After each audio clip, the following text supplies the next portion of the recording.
Hello everyone and welcome back to my Warhammer 40k guides. I am Brady and today I would like to give you a preview / review of the new Psychic Awakening book, Saga of the Beast. This book has new rules for Space Wolves and Orcs, and it also includes some lore in it, and it is now available for pre-order starting today. Also, thanks to Games Workshop for sending me out a review copy of this book so that I can share some stuff about it with all of you in this video. So like normal for my previews / reviews, I'm going to show off some stuff that I think will be good in competitive play, and also a few things that I'd like or think are interesting. I will only be going over the rules for Space Wolves in this video. So if you were looking for my thoughts on the new Orc rules, that will be in a separate video that should be uploaded immediately after this one or the following day. So check that out if you're interested in those rules as well. So anyways, with all that said, let's dive right into it. So as a quick summary, Space Wolves got a buff with these new rules. I don't think it's big enough to make them a top tier army unless I missed something big on my first read through, but I think it's enough of a buff that they aren't one of the worst armies in the game anymore. And I assume they will be somewhere low in mid tier. That may sound like a bad thing to you if you were hoping for them to be much better, but trust me when I say it's not. I think that all mid tier armies have a decent chance at winning a GT or major as long as they have a great pilot and if they get a tiny bit of luck with the matchups at the event. It's definitely an army that can easily go 3-5 or 4-5 at a large event, but winning 5 out of 5 games would take a little bit extra in my opinion. So to me, that's not all that bad. I would still say it's a good army. So now let's get into the new stuff. Space Wolves now have the rule Angels of Death, just like regular Marines. That means they now have Bolter Discipline as an actual rule in a book instead of just an FAQ, same with Shock Assault, and also that means they get access to Doctrines, which still includes the Devastator, Tactical, and Assault doctrines, so nothing changed from that. And again, like every other Space Marine chapter, except Grey Knights, they also get what I like to call a chapter doctrine, which is a bonus you only get if your entire army is comprised of Space Wolves units. Their chapter doctrine is called Savage Fury, and it makes it so that when you're in Assault doctrine, if you roll an unmodified hit roll of 6 with a melee weapon, that hit counts as 2 hits. So it's definitely good that they get regular doctrines and the Angels of Death rule, because now this allows Space Wolves to get the same benefits as other chapters and bring them up to speed in that way, and it also allows Space Wolves to now be included in Space Marine soup armies without that army losing doctrines. As for their chapter doctrine, I think it's alright. When it happens, it's definitely good, but it only starts in the Assault doctrine, so turn 3 at the earliest. And it's only for unmodified hit rolls, meaning you can't manipulate it in any way. For example, with their chapter tactic that gives +1 to hit in melee, this would trigger it on rolls of 5+ if it could happen on modified hit rolls as well. If it worked like that, then I would say that this is amazing, but because it's only unmodified hit rolls, it's not going to happen as often, and even then, you have to wait until turn 3 to actually gain the benefits from this, so I don't really think it's worth making an entire list around it, or even forcing yourself to stay as a pure Space Wolf list, if competitive play is what you're aiming for. And personally, I would instead just use Space Wolves as allies in a Space Marine soup army instead of a solo force. Kind of like how I would prefer to play Blood Angels if I were to play that army. I would play them with like allied Imperial Fists or something in order for them to cover the shooting, while the Space Wolves in this case can cover the melee stuff. Also, it should be noted, this book was very obviously written and published before the recent Space Marine FAQ, which changed the way that we change our doctrines throughout the game. So the wording on these rules are already outdated and will most likely be FAQ'd within a day or two of release or even on the same day. This is another reason why I feel like we should move to a digital rule set, since stuff like this wouldn't happen as much because the rule set could just be updated online. So before this book is even released, it's already got outdated stuff in it. Moving on to the new units, we have Ragnar Blackmane. Weapon skill and ballistic skill of 2+, strength and toughness 4, 6 wounds, 7 attacks, leadership 9, and a 3+ save. For his abilities, he gets a 4+ invulnerable save, he has a 6-inch aura to reroll 1s to hit for Space Wolf units, another 6-inch aura that allows Space Wolf units to consolidate up to 6 inches instead of 3, and another 6-inch aura for Space Wolves to reroll charges. And another cool rule that gives him +3 attacks instead of just +1 for Shock Assault. So that means on the charge, this guy will have 10 attacks. For his melee weapon, it's strength +2, -4 AP, and 2 flat damage. And for his ranged weapons, he has regular grenades and a bolt pistol, so nothing special there. He is also 120 points, which is actually kinda cheap in my opinion. So overall, I think this guy is great. 10 attacks on the charge, hitting on 2s and ignoring -1 to hit because of the Space Wolves +1 to hit because of their chapter tactic, and those attacks are strength 6, -4 AP, and 2 damage a pop. Combine this with the Stratagem Honor the Chapter for 20 attacks altogether. This guy would be really good at mulching down stuff like Primaris Marines or even Centurions, as long as he can avoid Overwatch by running through a wall or something like that. There's also another stratagem from this book to give him even more attacks, but I'll get to that when I go over the stratagems, and there is a specific litany to help him kill vehicles and monsters more easily, but I'll go over that when I get to the litanies, because spoiler alert, Space Wolves have litanies now. So yeah, he looks like a great beatstick, but on top of that, he also comes with some really good auras, like allowing Space Wolves units to consolidate 6 inches instead of 3. That can be used to take hostages more easily, or to tie up other units you don't want shooting you on the next turn. It also makes it harder for your opponent to pull their unit out of combat by removing the models that are closest to your attacking unit. So overall, it's a great ability when used correctly.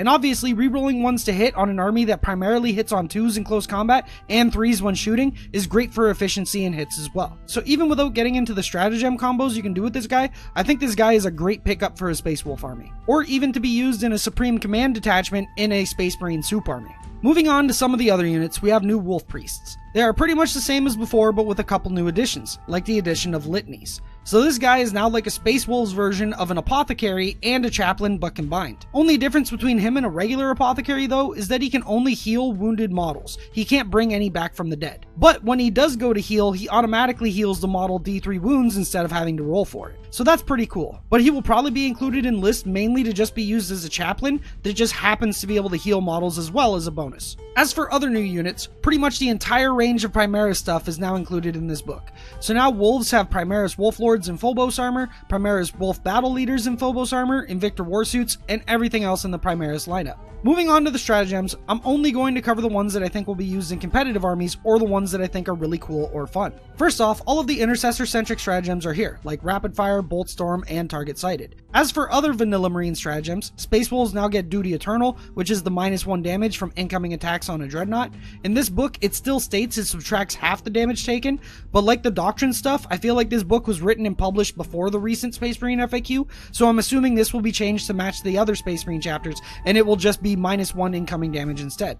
Space Wolves also got the Stratagem Hero of the chapter, which allows you to nominate a second character to have a Warlord trait in your army, so you can make use of 2 traits instead of just 1. And this stratagem does say 1 use per battle. Skilled Riders, this is another vanilla Space Marine stratagem that is now also a Space Wolf stratagem. For 1 command point, you can give a biker unit a 4+ invulnerable save, and if they advanced, it becomes a 3+ invulnerable save. This could be really good if you wanted to bring a big unit of bikes to help clear some chaff infantry with their bolters, and with this stratagem, they now have a better chance of surviving until the next turn, so you can clear even more chaff infantry with them, and possibly charge something and tie it up from shooting. Transhuman Physiology, this is another vanilla Space Marine stratagem, and it's 2 command points, and you activate it on one of your infantry squads, and that squad can only be wounded on wound rolls of 4+ for the remainder of that phase. I can see this being really good on Wolfen or even Terminators, but especially on Wolfen. This makes them a bit more durable to anti-heavy infantry and anti-tank weapons, and it works against shooting or close combat attacks. So this will definitely help out a tiny bit with helping keep one of your Wolfen squads alive.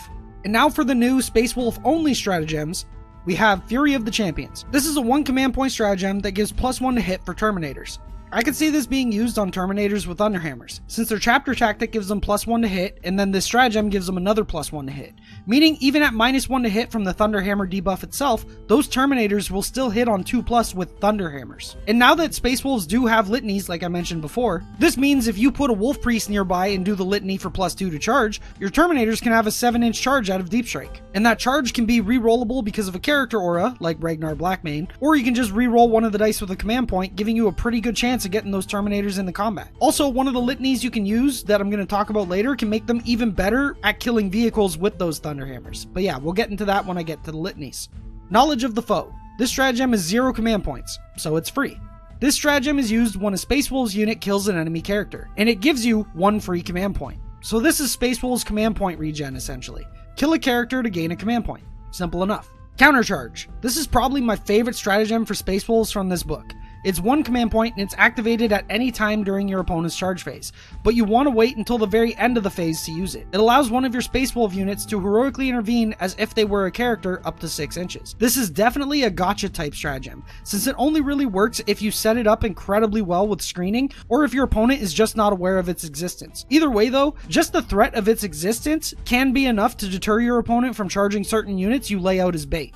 So even without it being used, it's still technically making something happen, and I love stratagems that cause mind games like that. Touch of the Wild. For 1 command point, you pick a Space Wolves character in your fight phase, and for all unmodified hit rolls of 4+, you gain an extra hit for each one. This stratagem is especially good with the way it's worded though. The stratagem says it's activated in the fight phase. It does not say it's activated in the fight phase before you attack. This means you can wait to see your hit rolls before spending the command point on it, so you can see if you got enough 4+ hit rolls to even make it worth using. With that said, I think this would be incredibly good on Ragnar Blackmane, since he gets 10 attacks, and can then attack twice because of either the Honor the Chapter stratagem or Only in Death does Duty End, and this stratagem would still be active for that as well, giving him even more attacks. So that's 30 attacks with his Strength 6, -4 AP, and 2 damage weapon.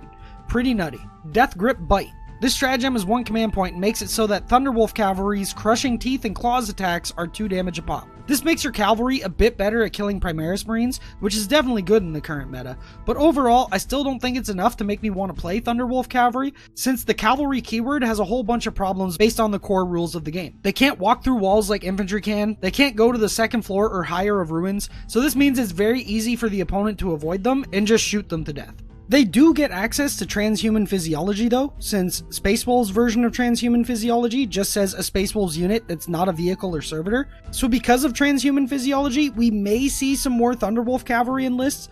I'm still not sold on them because of the problems that I just mentioned, but overall they're still pretty decent units, especially now with the buffs they get from this book. And that's it for the stratagems that I like or think are interesting. Moving on, we have 2 things that are imported from the Space Marine Codex, which is the Obscuration Discipline for Phobos Librarians and Litanies.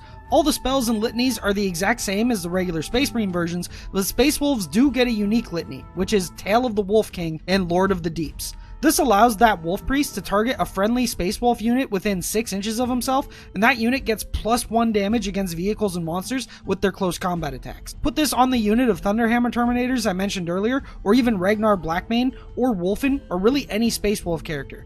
This litany is most likely going to be taken alongside the +2 to charge litany, since it's a great way to help deal with vehicles and monsters like Imperial Knights. Also, getting back to the +2 to charge litany, this may actually make that infiltrate stratagem we have for Wolfen actually useful, since now you'll be able to infiltrate them 9 inches away from enemy models within 6 inches of a table edge, but if a chaplain is nearby with this litany, you now only have a 7-inch charge to get into that combat, which is actually pretty decent odds. So I think the introduction of litanies for Space Wolves are definitely going to be big, and it brings them up a little bit just by themselves.